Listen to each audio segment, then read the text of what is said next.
Our narrative begins in Colombia, where DEA agent John Hatcher and his partner Chico pursue a drug dealer named Hector through the streets and ultimately corner him.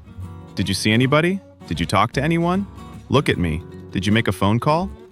When Hector remains tight-lipped, Hatcher resorts to taping his mouth shut and placing him in the trunk of their vehicle for transport. Later that evening, Hatcher meets a contact at a dilapidated club.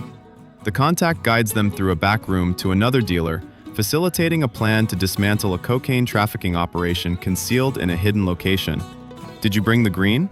Of course, I'm here to do business. If you don't like that, then I'll take off, all right? All right. Yeah. Hey, how you doing? I think we can do business. Good. As negotiations commence, a rival gang ambushes them, demanding the cash.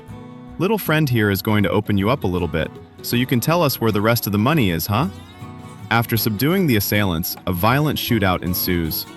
During their escape, Chico is critically injured by a female assailant. In retaliation, Hatcher fires several rounds through the wall, killing her without hesitation. Although the team manages to flee the club, Chico succumbs to his injuries shortly thereafter. Days later, Hatcher returns to Chicago and visits a local church, where he confesses to a priest about the many terrible actions he has taken throughout his career, including the recent killing of a woman which he questions as being necessary. The priest counsels him to distance himself from violence and spend time with his family. What are you going to retire to, Hatcher? Shortly thereafter, Hatcher informs his commanding officer of his intention to retire. Worn down by the undercover life that ultimately led to his partner's death, his supervisor contends that undercover operations are inherently complex and that Chico's death was an unfortunate accident. He refuses to accept Hatcher's resignation, insisting that the agency cannot afford to lose him and suggesting instead a 3-month paid leave. Hatcher declines and formally retires from the DEA. He returns to his family home, where he reunites with his sister and aunt, planning for some much-needed rest. You look great. Well, you look like Melissa now, huh? Thank you. I accept all compliments from handsome men. I'm just a little tired. Later, Hatcher visits his former school and reconnects with Max, an old colleague from the U.S. Army who is now a football coach. While Max is pleased to see him, he expresses concern about the presence of Jamaican drug dealers, known as the Posse, operating near the campus. Hatcher advises Max to refrain from getting involved and to concentrate on his job in order to avoid potential trouble. Later that evening, a struggling drug dealer named Tito approaches the leader of the Jamaican gang, Screwface, who employs obeah, an Afro-Caribbean mysticism, to instill fear in his adversaries. Tito seeks a supernatural advantage to secure victory in a gang war, but Screwface declines to assist him. The following night, John Hatcher and his friend Max visit a bar, unaware that Tito, still harboring resentment, has arrived with his associates. Shortly thereafter, a gunfight erupts between Tito's crew and the Jamaican gang, resulting in multiple fatalities, including Tito himself. In the midst of the chaos, Hatcher intervenes to protect an innocent man from execution and subsequently arrests one of Screwface's henchmen, turning him over to the police. Shortly after, Hatcher discovers that the Jamaicans are being supplied with firearms by a dealer named Jimmy Finger. As he departs the scene, an FBI agent approaches Hatcher and requests his involvement in the case. However, Hatcher declines, stating that he is already retired. Hey, come on, Hatcher, it's in the blood.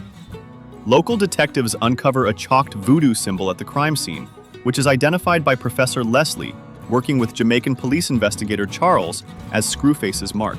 Meanwhile, at Screwface's hideout, he becomes enraged upon learning that one of his men has been arrested by Hatcher and orders his gang to retaliate. The following day, as Hatcher returns home, Screwface and his henchmen enact their revenge by attacking his family's residence. Tragically, Hatcher's 12-year-old niece is shot and left in critical condition. They hurt my baby. Hatcher's sister holds him responsible for bringing danger to her daughter after arresting one of Screwface's associates. Frustrated and feeling unable to protect his family, Hatcher resolves to come out of retirement and join Max in confronting Screwface and his gang. Hatcher first locates Jimmy Finger at his modest apartment and demands information regarding Screwface's whereabouts. However, Jimmy responds with arrogance. Although he initially agrees to cooperate, he abruptly leaps out of the window to his death without divulging any information. Upon learning of the deaths of his dealer and one of his henchmen at Hatcher's hands, Screwface vows to exact even more brutal revenge and plots to eliminate Hatcher's entire family. Early the next morning, Hatcher discovers a blood symbol associated with the Jamaican posse vandalized onto a carpet. He consults a Jamaican voodoo and gang expert who explains that the symbol serves as a warning prior to committing murder, a message indicating that no one can defy the posse. Upon learning this information, Hatcher contacts his sister, only to find out that the police assigned to protect her have been murdered. During the call, Screwface and his men invade her home. Realizing that Hatcher is en route, they flee, leaving his sister severely injured. The following day, Hatcher and Max arm themselves and track down Screwface's henchmen, confronting them on the street. The thugs attempt to escape, leading to a high-speed chase through the city. Their vehicle ultimately crashes at a mall, where Hatcher and Max corner them. The blood clot. Hatcher comes to the realization that the only way to dismantle the Jamaican gang is to eliminate Screwface himself. Later that evening, they are approached by Charles, a Jamaican police officer from Chicago who has been tracking Screwface for 5 years. He informs them that Screwface has returned to Jamaica and offers his assistance in locating him. Hatcher agrees and they form an alliance. They procure weapons from a local dealer and set off for Kingston. Upon their arrival in Jamaica, Max and Charles seek information about Screwface's whereabouts from locals. In the suburbs, they encounter a resident who provides them with a photograph of a woman associated with Screwface.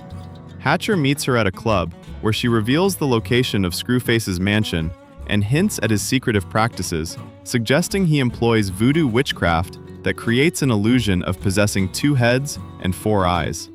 That night, Hatcher, Max, and Charles disguise themselves as members of the gang and infiltrate Screwface's mansion during a party. They enter the premises through a plantation and open fire. Inside, Hatcher discovers a sacrificial area and is subsequently captured by Screwface and his remaining henchmen.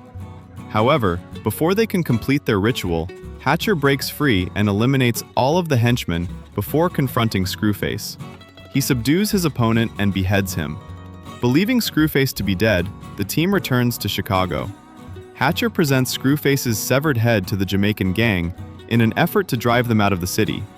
However, Screwface's identical twin brother, who has been overseeing the Chicago operations, arrives and kills Charles. The meeting quickly descends into chaos as the gang opens fire.